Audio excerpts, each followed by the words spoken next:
Şimali Atlantika Müqaviləsi Təşkilatı, yəni NATO 1949-cu ildə yaradılmışdır.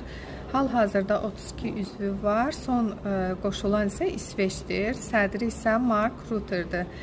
Deməli, təşkilatın üzvləri hər hansı xarici gücdən gələ biləcək hücuma qarşı ortaq müdafiə həyata keçirirlər.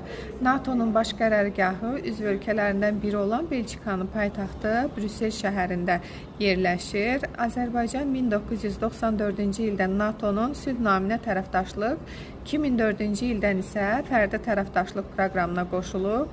Azərbaycan Silahlı Qüvvələrinin birləşmələri müxtəlif vaxtlarda Kosovoda, İraqda, Əfqanistanda sülh məramlı qoşunların tərkibində iştirak edib.